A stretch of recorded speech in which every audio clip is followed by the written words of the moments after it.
Alors, bonjour, salut, est-ce que tu peux te présenter en quelques mots, s'il te plaît? Alors bonjour, je m'appelle Violette Soleillac. Je suis originaire du Puy-en-Velay, département de Haute-Loire, en Auvergne du coup. Je suis diplômée depuis seulement un an de l'école d'architecture de Clermont-Ferrand, où j'ai fait mes 5 années d'études, que j'ai interrompues pendant une année pour travailler en agence à Lyon et puis à Londres. Voilà. Et je travaille depuis un an chez Antoine Dufour, architecte. Alors, tu as réalisé un PFE mention recherche à l'ENSA de Clermont-Ferrand. Pourquoi et quelles sont les caractéristiques de ce type de diplôme? Alors la mention recherche, à l'origine, en tout cas pour le cas de l'école de Clermont, elle est faite pour, on va dire, mêler le travail de mémoire avec celui du projet de fin d'études. Donc en fait la mention recherche, elle permet d'apporter une approche un peu plus théorique et textuelle pour le projet de fin d'études. Ça permet de donner un peu plus de consistance à son diplôme tout simplement. Sauf que moi, dans mon cas, c'était pas du tout possible puisque les deux territoires d'études étaient totalement distincts. Le projet de fin d'études se situait à Manchester et mon mémoire traitait en fait d'une petite communauté de communes en Haute-Loire du coup. Donc en fait, j'ai pris le parti de faire cette mention recherche pour approfondir en fait le travail de mémoire qui portait en gros sur la question de la maison individuelle en milieu rural. Et par le biais du mémoire, j'avais vraiment dressé une sorte d'état des lieux sur ce sujet-là en traitant la question du foncier, des logiques constructives et en creux aussi de la réhabilitation. Et en fait, ce travail-là est resté assez factuel et descriptif.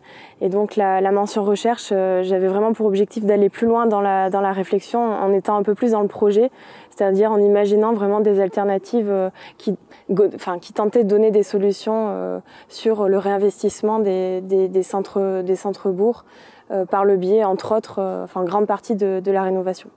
Alors, tu exposes en ce moment au pavillon de l'Arsenal sur les sujets des territoires ruraux. Tu parles de territoires latents. Pourquoi avoir développé un intérêt pour ces territoires? Alors, donc c'est un article que j'ai écrit pour le pavillon de l'Arsenal et qui effectivement qualifiait les territoires ruraux de latents. Alors le terme latent, je le trouve assez, on va dire, propice, ou en tout cas adapté à la situation des centralités rurales actuelles, parce qu'en fait, si on regarde la définition, ça veut dire quelque chose qui est sous-jacent, qui n'est pas forcément visible à l'œil nu, mais qui peut quand même se révéler à tout moment. Et c'est un peu, je trouve, la situation des centres-bourgs ruraux qui dans leur grande majorité, affichent un visage qui est assez sombre et peu attrayant. Et pourtant, on le voit, enfin, en tout cas dans le domaine de l'architecture, il y a une sorte d'engouement sur ces sujets-là, avec des termes comme revitalisation des centres-bourgs, ou alors comment dire, des choses comme en fait l'action cœur de ville. Voilà, il y a pas mal de choses qui se mettent en place autour de ces sujets-là.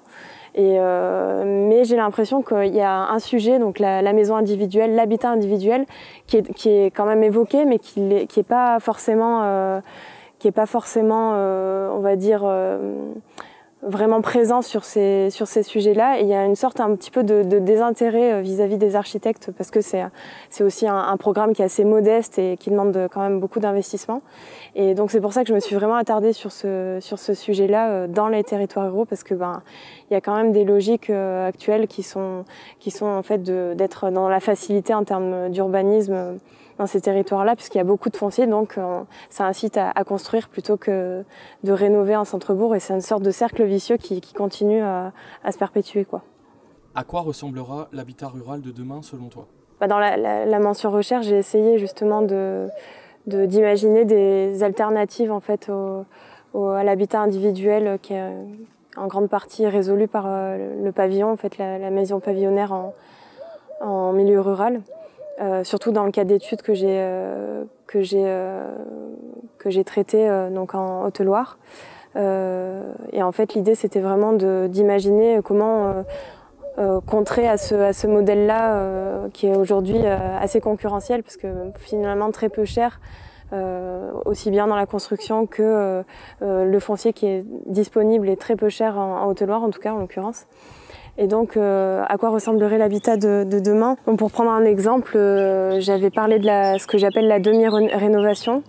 En fait, la demi-rénovation, ça fait suite à un allègement de la loi Elan qui permet à des bailleurs sociaux ou par exemple l'EPF qui est assez présent dans les territoires ruraux d'investir dans des rénovations, mais de livrer seulement le clos et le couvert. Et ce qui permet en fait aux acquéreurs derrière de finaliser en fait le second œuvre. C'est à charge à eux de finir tout ce qui est finition. Et ça permet en fait de dédoubler le coût de la rénovation qui aujourd'hui est assez élevé. Et c'est une forme de projet qui permet de contrer un petit peu au modèle de la maison pavillonnaire qui est assez concurrentielle. Il y a aussi d'autres alternatives comme le bail à réhabiliter également qui permet de louer pendant un certain moment, à peu près entre 50 et 90 ans. Et en fait, à la suite de cette location, le bien revient à la commune. C'est un peu une forme de bail amphithéotique qui permet de réinvestir les centres-bourgs via ces méthodes-là. Et en fait, l'idée de ces projets-là, c'est vraiment de faire que la rénovation se soit vue comme un investissement et non une dépense. Quels sont les architectes et penseurs qui t'influencent particulièrement ? Alors venant de l'école de Clermont, il faut dire que j'ai été quand même beaucoup confrontée au sujet des territoires ruraux parce que dès la licence, en fait, on nous demande d'imaginer des projets dans ce genre de milieu. Et on nous demande aussi de se confronter à la réalité puisqu'on crée des projets puis on va les présenter aux élus. Donc il y a une partie assez concrète et on se confronte à cette réalité-là qui est assez intéressante. Donc c'est vrai que j'ai eu l'enseignement de Simon Tessou qui m'a pas mal influencée et que je continue d'écouter via des conférences. Et je trouve que son regard il est assez juste par rapport à la pratique du métier d'architecte et la manière de faire projet dans ces territoires-là, où il explique que finalement pratiquer en milieu rural, ça nécessite une sorte d'implication qui va un petit peu au-delà des pratiques, on va dire, un peu plus conventionnelles du métier d'architecte et qui nécessite de s'intéresser à des sujets un peu plus peut-être modestes et un peu plus de petite dimension. Et c'est par la multiplication de ce type de projet-là que ça a vraiment un impact après donc dans le futur et que il faut garder un petit peu en tête ce genre de réflexion-là. Et ce qui je trouve intéressant aussi, puisque j'en parle aussi beaucoup dans mes recherches, c'est la question du réinvestissement des centres-bourgs. Il explique qu'il faut avoir une optique un peu plus de projet et pas forcément, enfin en tout cas il faut être conscient qu'on a un certain patrimoine, mais pas être dans le tout protection et pas hésiter par exemple à démolir dans ces milieux-là, quoi. Tu dessines avec une approche patrimoniale. Qu'apporte le dessin à la main à ton travail ?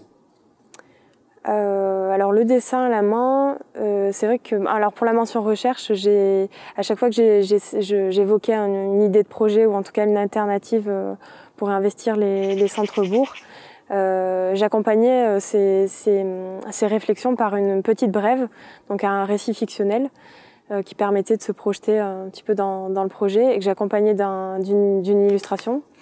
D'un dessin. Et pour moi, en fait, le dessin, c'est une manière un petit peu c'est un grand mot, mais de vulgariser le propos qui peut être un peu assez lourd, quoi, parfois. Et donc, c'est un langage qui parle à tout le monde.